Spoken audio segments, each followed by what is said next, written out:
Okay, we have a bonus segment today. You know, we always come up with ideas off the cuff. And Rocco, you game for my surprise? I'm game.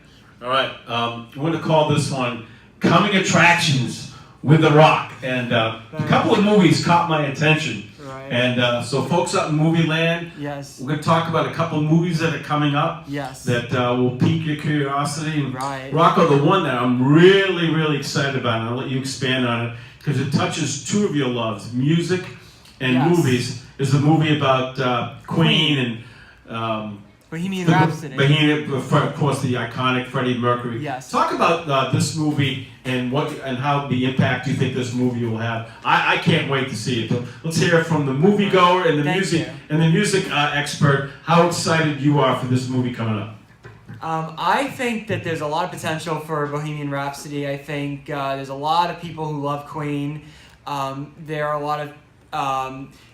It's a very interesting story, particularly considering Freddie Mercury. Freddie Mercury was bisexual, and he ended up being one of rock music's first AIDS casualties. So that definitely, there's a lot to tell with that story. And plus, the band itself is very, very interesting, because the band definitely was very against the grain for their time, particularly.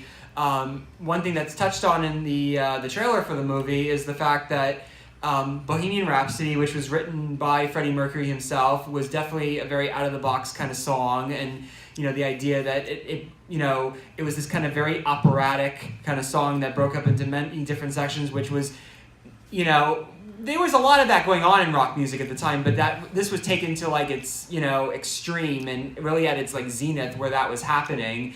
And there's a scene that is hinted with that where they're clashing with the record label head over the fact that they want the song as a single, but it's a 6-minute song, and most radio stations in Britain at the time only wanted songs that were like 3.5 minutes. So that was definitely one of the biggest battles of Queen at the time with the record label, was putting out Bohemian Rhapsody in its entirety. And of course, Bohemian Rhapsody did very, very well.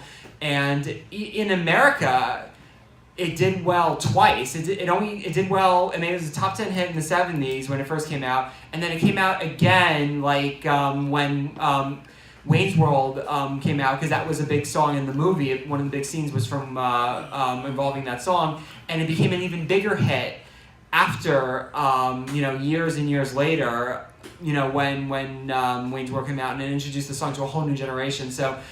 Overall, as far as Bohemian Rhapsody is concerned, there's a lot of potential for it. The actor that plays Freddie Mercury definitely looks like he really embodies the part, as one would expect from somebody as inimitable as Freddie Mercury. So there's a lot, riding on the movie to really touch a big audience, because there's a lot of people that love Queen even now.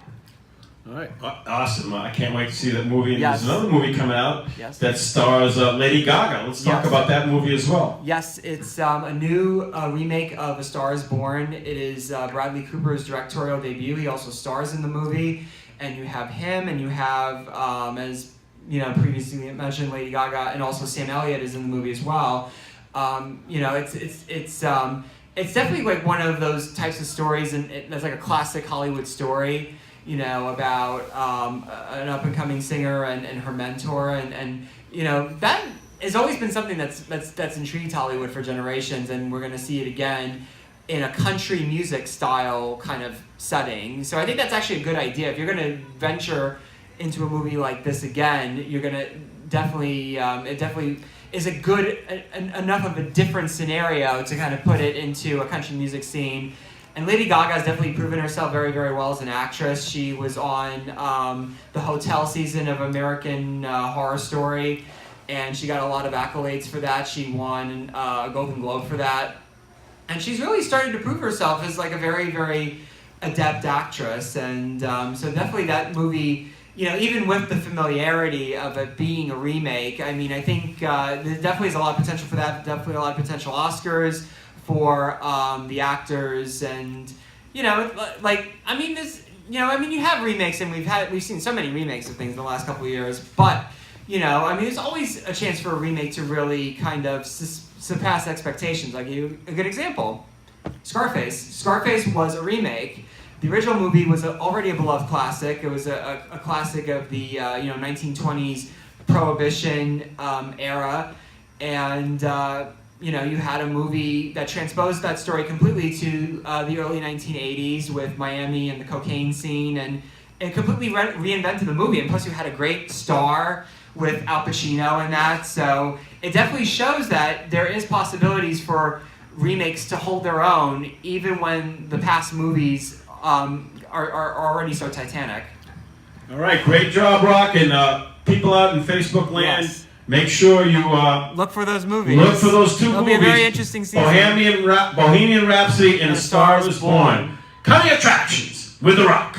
Thank you. Okay, great job today. We want to thank our special guest, Patrick Wint, at the phone. His big release is coming out on the 26th of September. Very, very talented musician. Check out his videos. We love the way he changes his voice. His guitar playing is excellent. He's definitely a musician on the rise, so keep an eye on this young performer. We love having him on the show. Rich Kaplan did a great job with his Cleared for Takeoff, about the flu epidemic hitting a flight, and of course the sports report. And it was really enjoyable talking about how the Red Sox are going to clinch the division this week in Yankee Stadium against the Yankees. So sweet. Anyway, Rocco did a great job on White Boy Rick and his coming attractions.